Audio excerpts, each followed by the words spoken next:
Well, yeah, if folks want to rename themselves with their location that they're tuning in from today, good morning, good evening, wherever you're coming from. Happy noontime. We're just spanning the globe, coming from Seattle to Ireland, and I'm greeting you today from Bilbao, Spain. And it's wonderful to be gathering in this synodal moment, to be reminded of the global nature of our church and this process that we're invited to go on, this journey we're going on together to become a listening church and a people of God in mission. So today, the way that we will run our conversation is after we center ourselves in opening prayer, we'll have a bit of just a free-flowing dialogue between myself and Nicola, and then we'll open it up to questions that you might have. And you can, at that point, unmute yourselves and turn your videos on, or drop your questions in the chat. And we'll just go just an hour today. We are recording this conversation to share it with those who couldn't join at this hour, but who like to tune into our regular webinar series. So that's a little bit about how it would go. I want to introduce formally Dr. Nicola Brady, who I'm so thrilled is going to join us today. Dr. Nicola is the chair of the steering committee for Ireland's National Synodal Assembly. She was recently appointed the General Secretary of Churches Together in Britain and Ireland. Her previous roles include General Secretary of the Irish Council of Churches and Research Coordinator for the Council for Peace and Justice and Peace of the Irish Catholic Bishops' Conference. A role that I know many of you all are very familiar with, sort of the JPIC role in our parishes and dioceses and at the USCCB. She has particular experience in the area of faith-based peace building on the island of Ireland and internationally, including human rights advocacy, support to victims and survivors, facilitation of civic dialogue, community engagement with policing, and research across a broad range of issues relevant to reconciliation. She's director of Christian Aid Ireland and the Maximilian Kolbe Foundation, which works to extend the lessons of German-Polish reconciliation post-World War II to other conflict areas. So join me in welcoming Nicola to be with us today for this conversation as we learn together from the process unfolding in Ireland, and as we enter this continental stage together. And Nicola, if you want to lead us in our opening prayer, Carolina, if you want to advance our slide, we'll kind of center ourselves in this opening meditation. Certainly, thanks, Casey. So Casey kindly invited me to choose something that we use in our work. And one of the things I was very taken by was something that one of our dioceses did, the Archdiocese of Dublin, where they took the Ad Sumas prayer that we use so often in our synodal work and broke it down into a series of meditations. So that's available as a document to share. There are 4 meditations in all, and I've chosen the first one. So if you're interested, we can certainly make the rest of them available. So we just take a moment to center ourselves as we begin our reflections. And I invite you to just be silent or to pray along with me as you feel comfortable. We stand before you, Holy Spirit, as we gather together in your name, with you alone to guide us. Make yourself at home in our hearts. Teach us the way we must go and how to pursue it.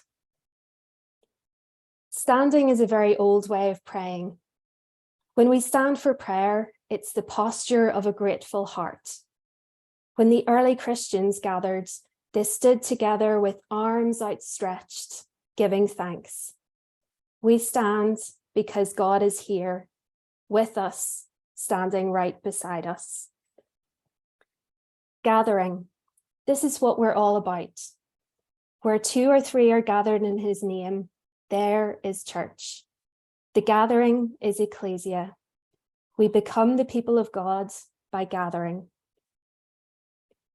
Make your home in me as I make mine in yours. How does it feel to know that God has made his home in your heart? When we are in touch with this sense of presence, we can easily know what is asked of us. Listening deeply to understand the movement of the Spirit in our hearts helps us to know what to do. It's only when we have a teachable heart that we can really open up to the influence of the Spirit and take the Spirit's lead. The path, the way is to open ourselves to the influence of the Spirit, so that the synodal path is truly Spirit-led. We pray that we will open our hearts and our minds to the lead of the Spirit, trusting in God and not in ourselves. We stand before you, Holy Spirit. We stand before you. We stand. We. Amen. Amen. Thank you so much for that beautiful reflection. And I'll definitely send it along to everyone who registered for today, this series of really beautiful meditations with the breaking down and slowing us down in the synod prayer that's become so familiar to all of us. So how about we just get started? I'd love to for you to just begin by sharing a little about how you got involved in this process and came to be the chair of the steering committee in Ireland. That's a question I ask myself very often. How did I come to be involved in this? So I started working for the Bishops' Conference back in 2008 in Justice and Peace. As Casey said, I came to that, I suppose, from a background in political history and with a focus on issues around faith and identity. So being from Northern Ireland, society emerging from conflict, and being a member of the Catholic Church, I was really interested in issues around faith and identity and the role of the church in the work of justice and peace, and looking at how that was experienced in other contexts. And then as I was nearing the end of my doctoral studies, a job came available in the Bishops' Conference, and I applied, was offered the job in Justice and Peace. Wasn't really sure at that point about taking a role in the Bishops' Conference because, throughout my educational career, even though I was an active member of the Catholic Church, a career in a church context was not something, it certainly doesn't come up in school in careers class. So I often say to people now when I'm speaking to different groups, I'm into my third job in the faith sector, doing roles that I never knew existed when I was studying and thinking about what I might do.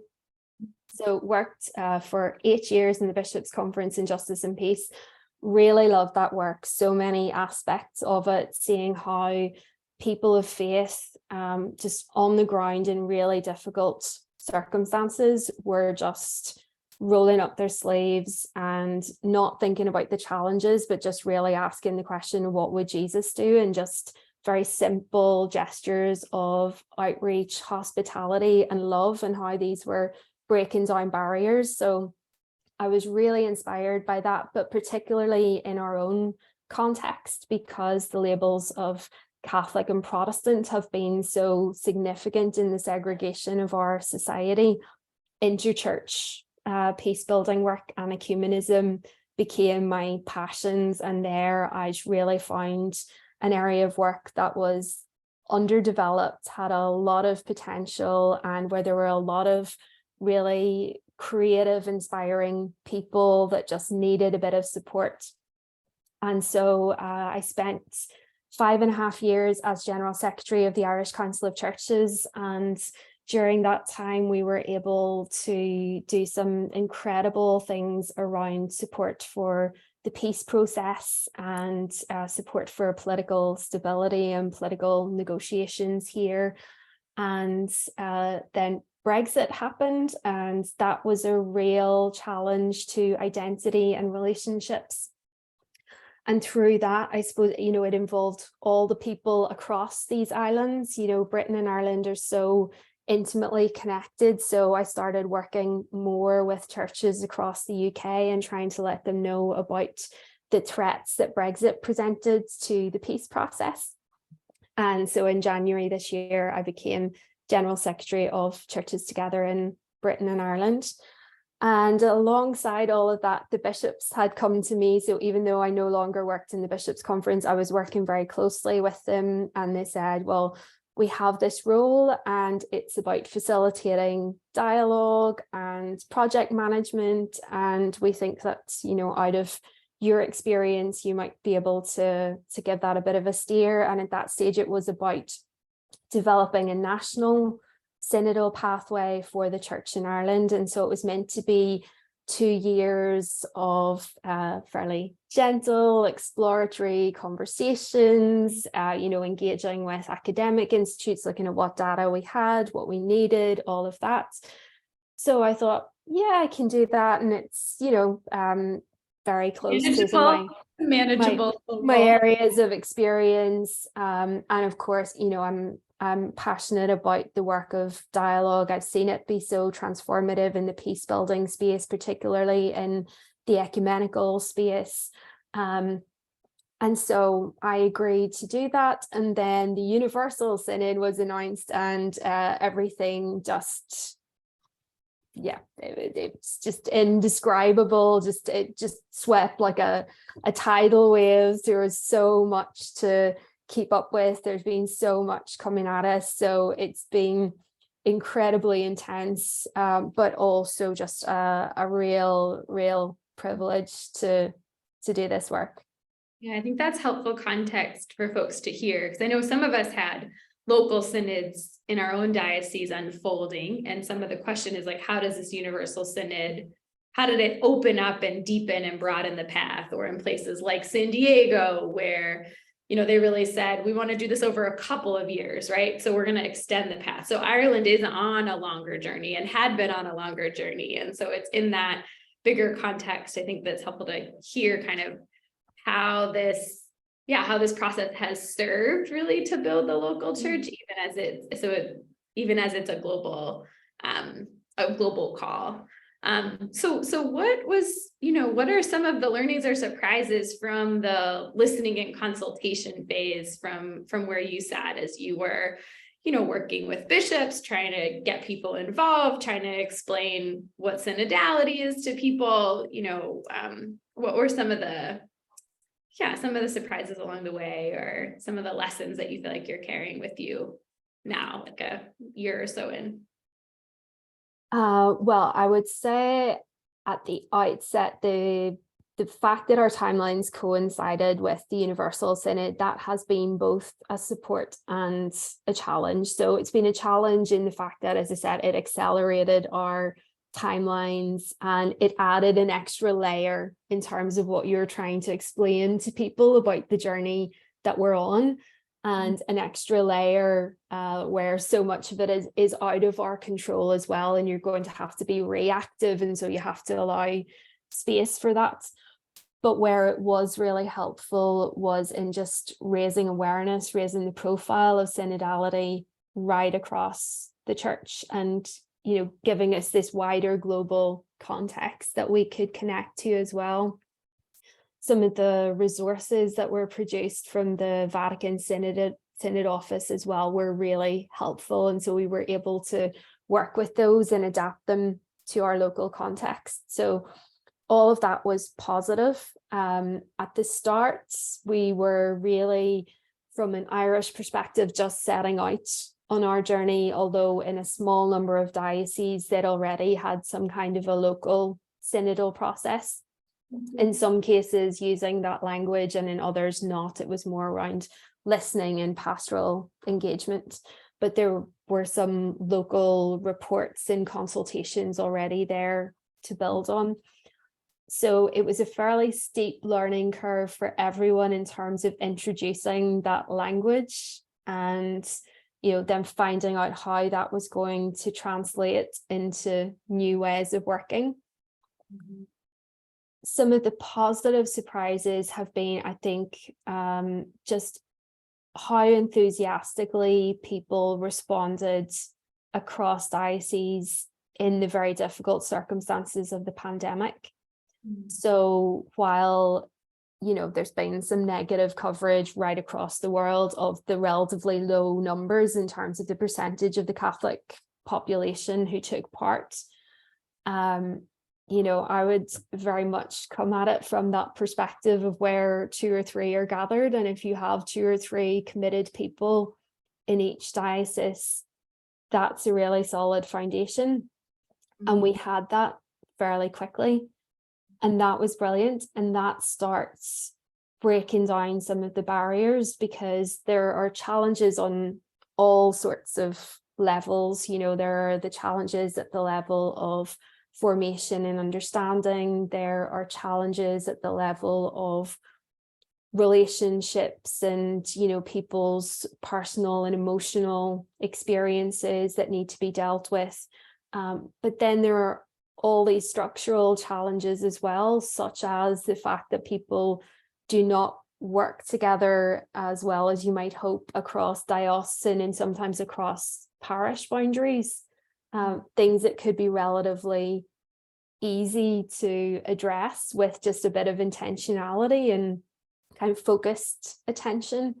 So very quickly, we had a small number of committed people in each diocese and a structure through our steering committee, and we had a 4-person task group who had specifically the responsibility of accompanying the diocesan representatives. And so they were creating spaces for them to come together, mostly virtual in the beginning, and then later some in-person meetings as well. So we did them for the whole group of diocesan representatives, but also then regional meetings as well. So a bit like the Universal Synod is now going into a continental phase and saying to people, look to your region from where, you have support in your neighbours and where you could be building some of those relationships for practical cooperation that you're maybe overlooking. Similarly, we were doing that at a diocesan level.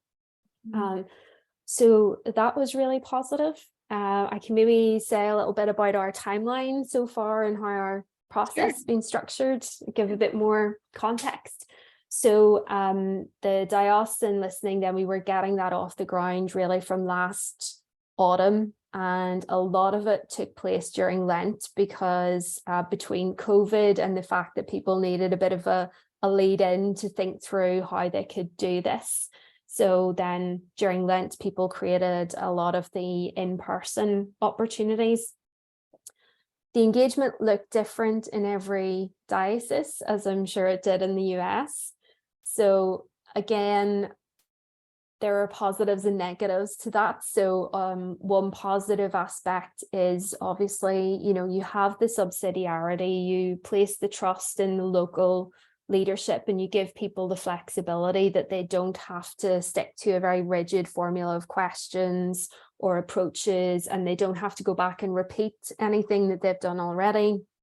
And so, for example, in some dioceses where they'd already had synodal conversations, they took the opportunity of this phase to focus more on the pandemic experience and asking people, how was the COVID-19 experience for you? How has that impacted your understanding of church? What are some of the things you would like to see us learn from that for the future? What are some of the things we could be doing better? So that was very positive. But for a lot of people in local leadership, especially where they didn't have those kind of foundations, they really didn't know where to start.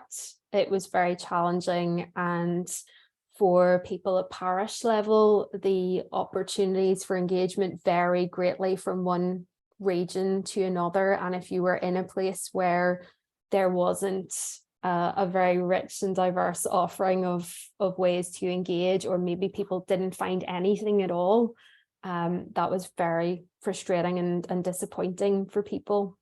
Mm-hmm. So then we gathered those experiences through the diocesan syntheses that were prepared for the end of May. And again, our task group did a lot of preparation with diocesan delegates, and we do feel that in every diocese there was a group of people who tried to really faithfully follow the methodology that was set out by the Vatican Synod Office and engage very prayerfully, reflectively with the very challenging material that was coming up from the listening.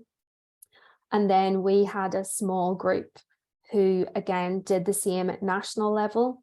And in June, we created an opportunity where we could offer the first reflections, the first fruits of that discernment back to the local level. So we did something that we called a pre-synodal assembly, something that had never really been attempted in the Irish church before. And it was, I would say, very successful. We had a day where we brought together just under 200 representatives. So more or less all of the bishops attended, apart from one or two who were out due to COVID, but otherwise they were all there. And then each bishop brought 2 or 3 people from his diocesan committee, and then the members of our steering committee task group were there. And we also had representatives of religious congregations and other lay associations who had gone through a similar listening process through their structures. And really the condition for entry was you had to have undergone a training with our task group, followed a listening process, and submitted a synthesis. So nobody was there on an individual basis. And then we had a day in a conference center where we followed a methodology of spiritual conversations. So we had the Bible reflection, then we had readings of summaries of key themes presented by members of the readers group. And that was done all together. So it was a very intense 45 minutes where they set out the 15 key themes that they had identified. And we purposefully did that all together because we just know how emotional these things are for people. So delegates who were going into the room wondering if a particular theme was going to come up, for example, if people were apprehensive about how the theme of women's leadership might be treated, we didn't want to leave it until after the coffee break and leave them wondering if it was going to be, pushed off the agenda or something. So there was this very intense 45 minutes, and then periods of silence, scripture reflection, opportunity to break it down around the tables, so that everyone had an opportunity to speak, people noting down the responses around the table so that everybody had an opportunity to get something on the record, even if you didn't have the confidence to speak in the plenary. And then that opportunity for wider sharing in the plenary. And then we came back after lunch and we talked about the context in Ireland. What is the unique context in the Irish church in terms of our history, our culture, our experience of being church in this island, and how are we framing what we've heard from the diocesan and other organizations, and how are we putting those together to give a sense of the journey that we're on as the church in Ireland. And then the day finished with a prayer walk in an ancient monastic site called Clonmacnoise, where we tried to give a prayerful and symbolic representation of the synodal journey as well. So you had a prayer walk with different people leading at different stations. So you had male, female, clergy, lay, you had a family group proclaim the gospel, and a renewal of baptismal promises was a central theme of the prayer walk. And in journeying through this ancient site, which was once this great European seat of Christian influence and learning, and from which the missionaries went out across Europe and the wider world, and now is in ruins, there was this sense of the faith is changing, the church in Ireland is changing, it looks different, it feels different, but there are still people here continuing this journey. Faith is alive in Ireland today. So the juxtaposition of that, and it was very emotional for people, very powerful, and it really helps people understand the synodal journey and what it's about. So we did that, and then we sent off our national synthesis in August, and we're now then going into another phase of engagement around the document for the continental stage, which no doubt we'll talk about in more detail. Yes. Well, thanks for kind of walking us through. I think the vision of this group of having this intense experience, lay and clergy, all in an inclusive kind of liturgy at this historic site is just a very powerful, resonant, and inspiring picture of both kind of how do we hold on to the tradition and see where we've come from, right? We don't just like walk forward on a blank slate. And it feels like synodality is holding that tension, right? Of where have we come from? What is the story that has brought us here? What are the gifts of this tradition that binds us together? And how do we have an openness to what new thing the Holy Spirit is trying to do? So it feels like that liturgy really kind of brought that together. I'm curious about, I know in the US context, we often struggle or, how do we go together with our bishops? And so I'm curious if you have any quick reflections on what it was, kind of what the posture of bishops were and in what ways were they converted by this journey? So I suppose for me, I worked with bishops for many years and get an insight into what their role looks like that a lot of people really don't. I often say one of the best insights you get is through diary planning, when you're trying to ask, well, when could we have this meeting? And they start to explain to you what is in their diary, and you realize, the directions that they're pulled in. There are the very difficult pastoral situations that end up in their desk, things around bereaved families and all of these kinds of issues. There are the political issues, and then there are the governance issues, parishes in financial crisis, all of these kind of things, the well-being, the mental health of priests, lots of big challenges. So I suppose I was in this role having an appreciation of that a lot of people really don't, because they encounter the bishops when they make their maybe annual visits to the parish or when they see them speaking in the media. So for me, I think one of the benefits of the synodal conversations is that it brings down some of those barriers, so people can have a very caricatured impression of bishops as men who just want to hold on to power and keep it for themselves, and they don't see the challenges and they don't get to hear the honest reflections around the very difficult choices that they're sometimes wrestling with. And similarly for bishops, that position can often be very isolating, and the relationships of trust work both ways. So it takes time to build up confidence for them to be able to share with people around a lot of those challenges. So I think we were very fortunate in that across our bishops' conference, there was a shared sense that there needed to be a synodal pathway for the Church in Ireland. There have been calls for many years. It had taken them some time to get to this position. The calls from the grassroots for a synodal process in the Church in Ireland predates the papacy of Pope Francis, and there have been a lot of hesitation and uncertainty, but Pope Francis came in, gave this strong leadership, and through the synod and the family and the synod on youth, started to show how these things could be done, how some of these difficult conversations could be opened up. And so the bishops had both an eye to the universal and the local context when they made this commitment.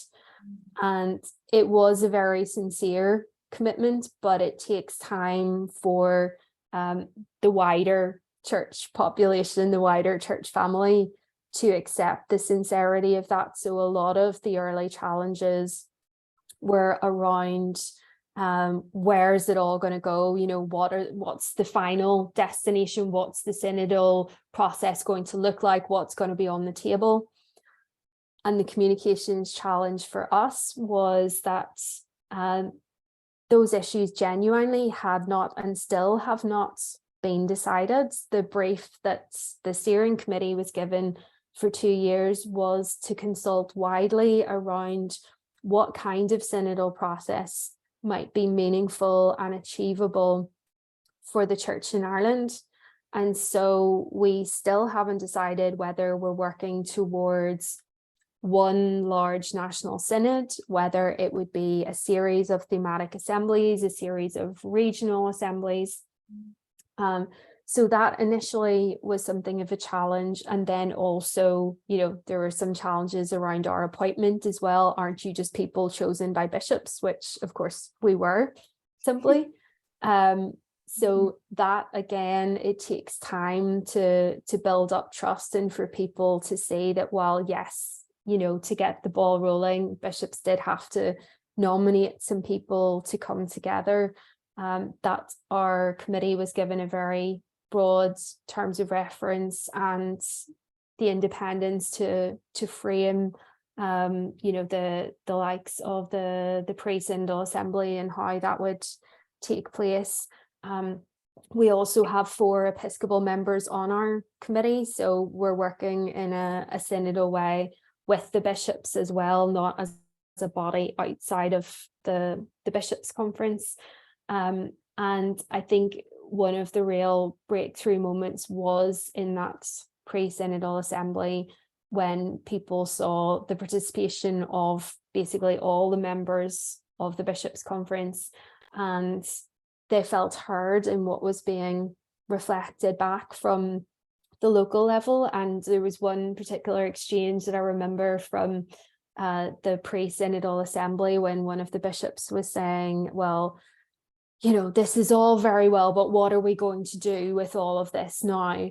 And one of the lay delegates said to him, you know what, Bishop, that's a question for another day. The question for today was, did you listen? And you have, and that's enough for today. And I thought that was really powerful in terms of just people taking a step towards each other, that reassurance, that understanding. And it happens in a context of the sharing of those vulnerabilities. In this case, the bishop saying, like, I don't know what to do with all of this. Right.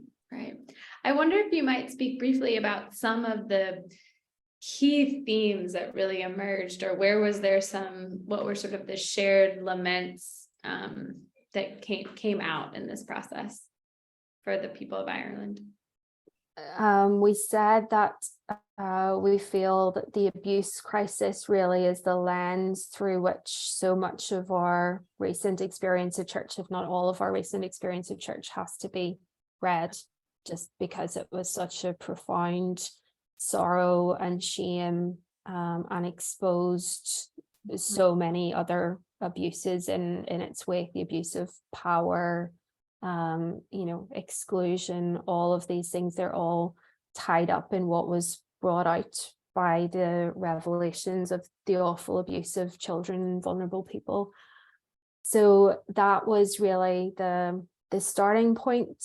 In terms of people's hopes and dreams and fears and concerns, they're very much interwoven. So a hope for a more inclusive, participative church. So themes like co-responsible leadership, concerns for our priests, for the very heavy burdens that they carry, and a sense of clericalism in the church being a wound that is just really hurting everyone. Yeah. Women's leadership, obviously, with priority theme, and just the sense of hurt and the sense of loss at people's gifts not being used, at people not feeling valued in the church, and how far that takes us from our gospel values. The desire for a more pastorally sensitive and compassionate church in the whole area of sexuality and relationships, so care of the LGBT plus community and reflections of the very deep hurt and experiences of harm there, but also just for people in a whole range of different relationship and family circumstances and feeling marginalized and not feeling cared for. Language as a recurring theme throughout from lots of different perspectives. So in the area of formation, people not feeling that the language of the church was their language, that it belonged to a small elite, and people needing support to build their confidence around engaging in the synodal process, but also in the ways in which the language of the church can exclude people, and need to think about how through preaching and through other forms of engagement we help people to relate the gospel message to their daily lives. Young people, another important priority area, and where some dioceses had targeted outreach for young people, with varying degrees of success, and also a sense in which there needs to be an awareness that young people are not a homogenous group either, and there are very different visions of church and hopes for the church within the cohort of young people that were willing to take part. And just really a sense of valuing the synodal process for those who took part. The fact that this hospitality, this coming together, was very welcome, but particularly so when COVID had deprived people of that experience and sense of being part of a worshiping community, that it was helping to contribute to the healing. Yeah, absolutely. Well, I'm curious, like one more question, that we'll kind of open it up to folks here as well. Curious about your own, what you make of Enlarge the Space of Your Tent, which is the document that gathered and brought together all of our national syntheses. I know in what you're laying out from the themes that emerged, they're very resonant with so many of the syntheses and listening sessions we did in the United States, and what came up as key themes in our work in discerning deacons. But curious kind of what your own responses were, what how this document's being received, where are some of the big resonances or reactions? So I find it a very hopeful document. I think the writing group did a really good job with the incredibly difficult task they were set of receiving so many submissions. I mean, our writers group had 40 submissions, and they had more than 3 times that. So I think they've really done an incredible job. I think, as you rightly said, there are so many resonances for us, which I think is, again, very affirming for people at local level, just in that sense of, is the church willing to listen? And to be able to connect our experiences to that wider global reality, to have a sense of being a global church, is something that makes people feel hopeful, that lifts us up from our immediate reality. There are some things in there that are really challenging in a really positive way. So there's a beautiful reflection on the responsibility of the church to work for peace and reconciliation from Rwanda, for example, that I wish had come from Ireland, but did not come up in the Irish context in the same way. So, and there are some very powerful pieces around climate justice, again, where for people, the immediate risk of climate breakdown shapes their everyday reality, challenges around global food security, that kind of thing. The church writing out of a context of persecution, the church writing out of a context of war. I think that's been a real challenge to us in some of our complacency, and while it's really necessary that we have these conversations around relationships at the local level and what kind of processes and structures support good relationships there, that can't be to the exclusion of these much bigger realities that face our brothers and sisters around the world. And finally, I think we we still struggle to see ourselves as the church in different places rather than different churches in the different countries. And I think that's one of the challenges for the future of this process. And again, I think that's a great hope for the synodal pathway, this breaking down of these barriers, the boundaries that limit our imagination in terms of who we consider to be our church community and our brothers and sisters. Amen to that. Well, folks who are here with us, if you had any questions or comments for Nicola, feel free to raise a hand. And I know for our folks in Discerning Deacons, the question of women's roles and leadership is top of mind. And I wonder if there's some further reflection on how that in particular, like what are some of the tensions around that? How is that presented? You said, obviously, but here, let's let Rose ask first, and then maybe we'll pick that up here. Hi, good morning. Good morning from Seattle. It's morning in Seattle. Dr. Nicola, I first of all just want to thank you. Yours was one of the first stories that I heard when I first was asked by our parish priest to be one of the synodal coordinators in our parish. And I listened to your interview with the tablet where Phyllis Zagano was also there and you were there. And I was just blown away. I thought, what? In Ireland, this patriarchal, country in the church, that they've appointed a woman to be in charge of the synod.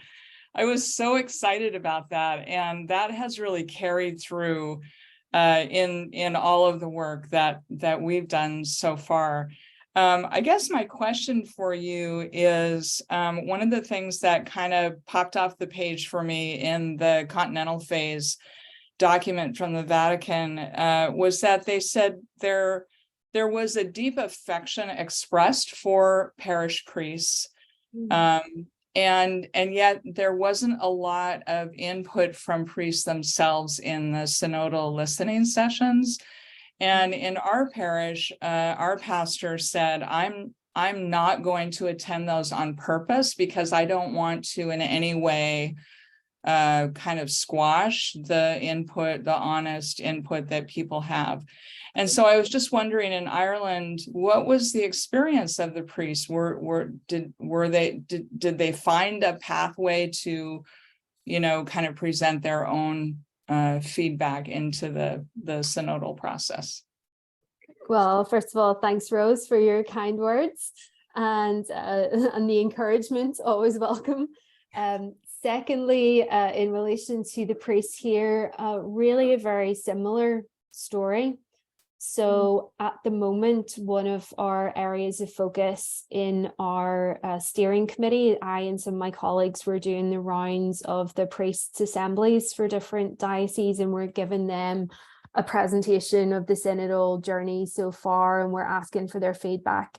And just exactly what you have recounted is what's coming back in very many cases. So the priest saying, I didn't want to take the chair for a synodal conversation because I feared what was going to happen. And what did happen in some places was people said, well, the priest's in the chair, so you can't exactly speak freely.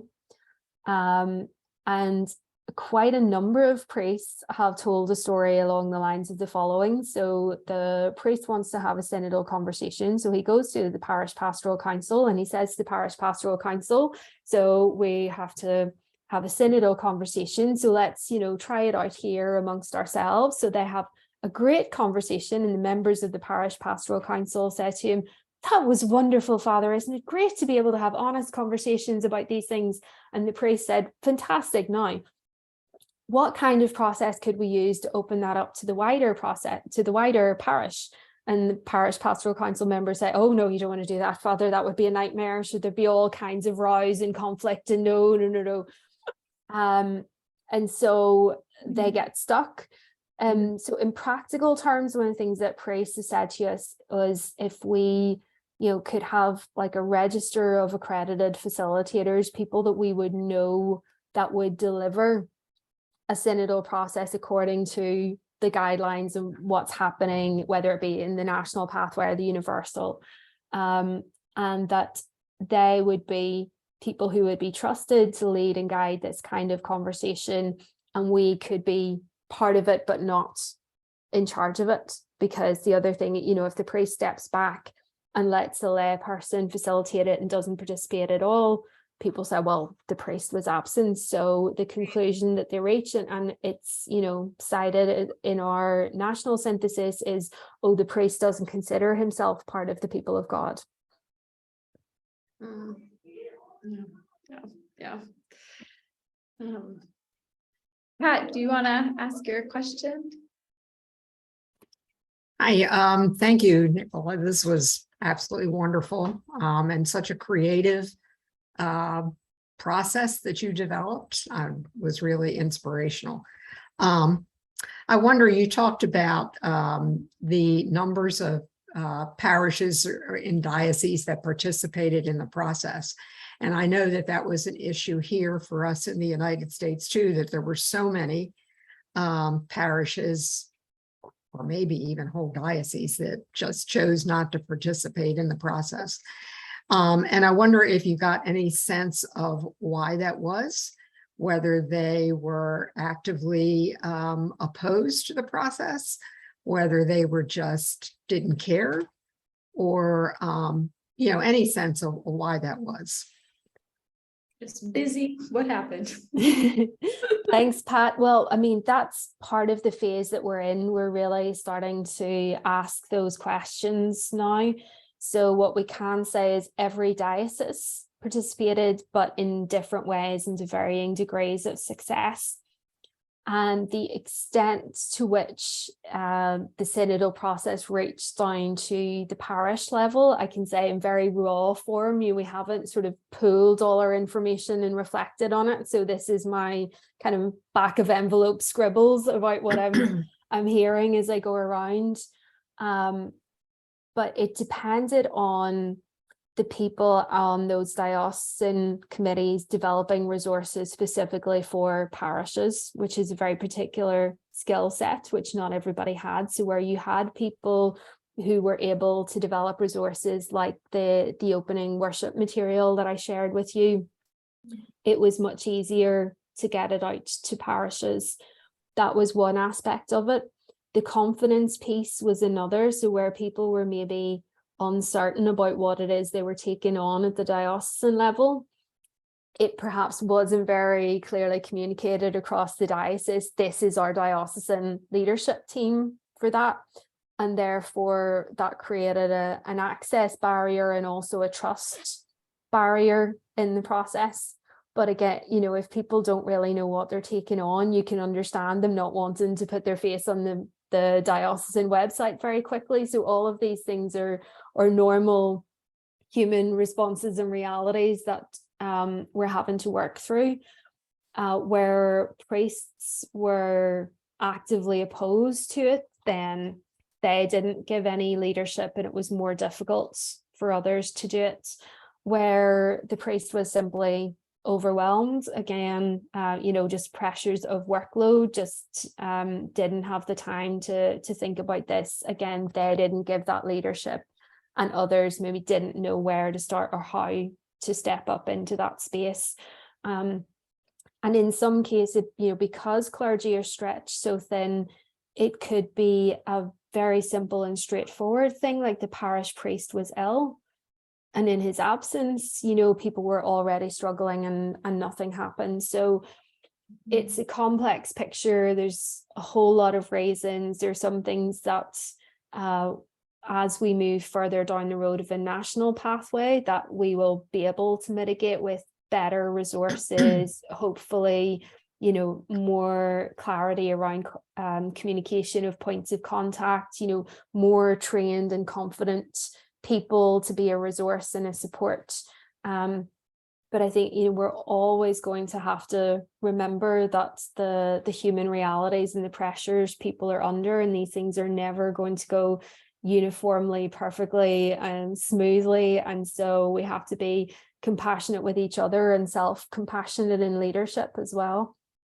That's good guidance. I think you. especially as we look to the way that the continental phase. Both Pope Francis, has extended the overall timeline, given a whole extra year for the process to ripen or ferment and unfold. And yet there's still like a real quick timeline for, turning around feedback that will go back into Rome for the Instrumentum Laboris.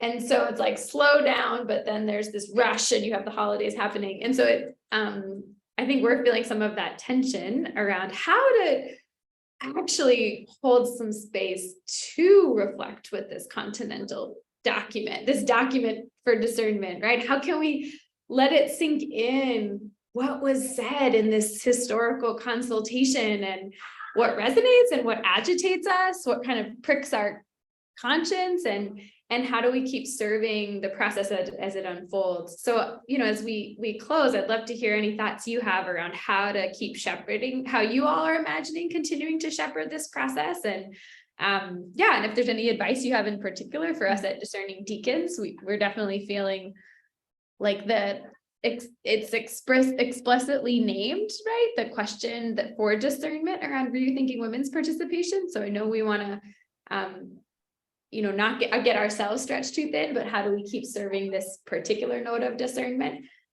So anyway, you want to go on those questions, kind of how you're shepherding the phase next, and maybe in particular, how the question of women's roles is alive in your context, or. Yeah, so I think you've named a lot of tensions that we're navigating, and I'd love to tell you I have all the answers to those, but I do not. Come on, Dr. Brady, we thought you'd have it. Solidarity. That's a good starting point. So on the one hand, we get this document for the continental stage. It's very affirming in lots of ways, specifically in relation to women's leadership. It says this is an issue that's coming up all around the world. So that acknowledgement is a very important moment to stand in and to stand on. And, it's important that we don't lose sight of that. It feels, certainly to people at a local level, it feels like document after document after document. Yes, and a lot of words, so many words. We can lose Jesus in that. We can lose our sense of what it is that we are supposed to be doing as a community to grow and to journey together as a community. So that's a real risk in the process. But at the same time, as I said, people, it is in documenting the journey at every stage. You show people that their participation counts and that record matters, and we are building our institutional learning. And I think the document in the continental stage makes a really important contribution to that.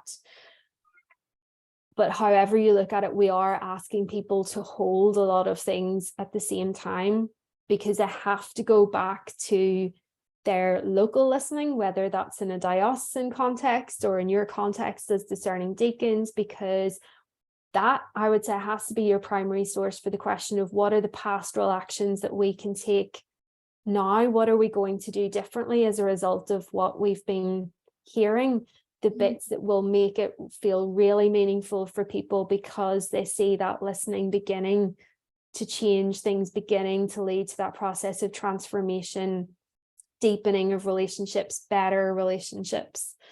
So it is a big challenge. I think one of the challenges for those of us who are blessed to find these kinds of processes fascinating is that we have a responsibility to try and make that accessible to people, because amazingly, not everyone does find these processes fascinating. And, for some people, 43 pages of document for the continental stage is 40 odd pages too many.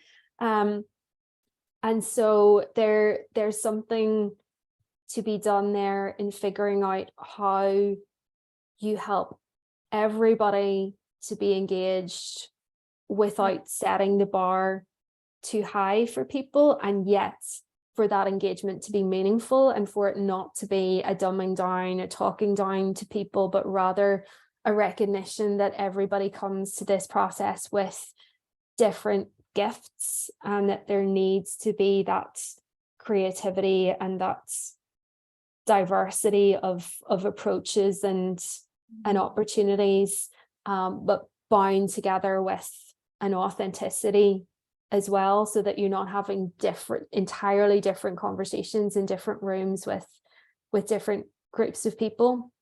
So we are attempting to navigate that at present. We're developing a resource to help people at local level engage with the document for the continental stage, which we'll be able to share in due course when that's hopefully finalized very soon. And again, you know, the deadlines for the initial consultation around that document are extremely challenging in terms of the timing, to say the least. But I think it is helpful that on the one hand, you keep the momentum, but at the same time, at every stage of the process, we're saying to people, we're engaged in cycles of engagement, hopefully ever widening circles in terms of drawing more people into the conversation. That every stage you're trying to go deeper in terms of the relationships, wider in terms of the number of people who are being reached with the messages and the invitation and the opportunity to engage. But it is the pastoral actions that will be the key between whether that is ever deepening cycles or just going round in circles. And that's the risk and the challenge. And that's where I think, again, we have to be saying to people, be compassionate with each other, be self-compassionate in your leadership, because you're not going to be able necessarily to respond to everything every single time, but that doesn't mean you drop off the journey, and there are going to be different opportunities at different moments, and some of them might resonate more with you in terms of your background experience, your gifts, and that's okay. I'm going to keep that image of deepening and widening circles. I think that's a beautiful place for us to land here at the end of our conversation, an hour together. So thank you again for sharing this time with us, Nicola, and folks here on the call today. It's really, on the one hand, just very consoling to know that there's so much similarity in the way that we're even trying to walk, even as we're navigating different contexts and realities on the ground. So there's this sense of communion that is revealed in this. And so we just wish you well in the next phase as we work to enlarge the space of your tent and have increasingly deeper and wider circles. Friends on the call, we will have a chance to connect and hear from Dr. Raffaele Luciani next month.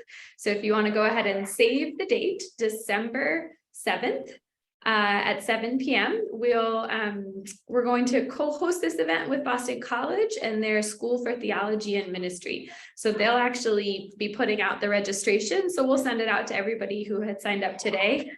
Once that's live, but that'll be a chance to go a little deeper in the document and kind of what to make of this, to ask Dr. Luciani, who is one of the consultors to the Synod, is serving on the Commission on Theology, and who helped kick us off on this journey a year ago, as he really challenged all of us to be protagonists on this journey and not to take, to shrug off the nose or resistance we might face along the way and just keep going, to just try to engage people and believe in and trust in the movement of the Holy Spirit in that work. So we're excited to get to circle back with him to hear how he's thinking about this phase and to bring our questions of engagement, both how do we, how might we contribute in the formal processes, as Rose shared that there'll be some opportunity in her diocese in Seattle to do some engagement.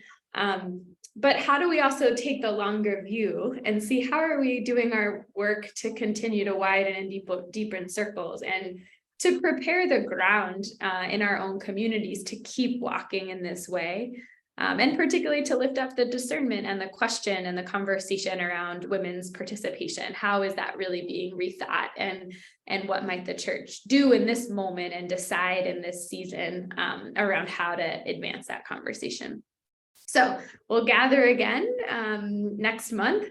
Thank you all for joining us today. Thank you to Nicola for spending this hour with us.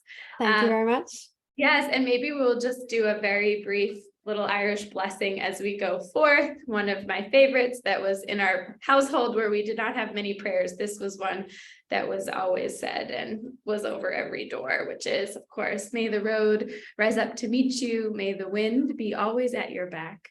May the sun shine warm upon your face, the rains fall soft upon your fields, and until we meet again, may God hold you in the palm of God's hand. Amen. Amen. Thanks all. Take good care. Thank you. Bye. Thank you.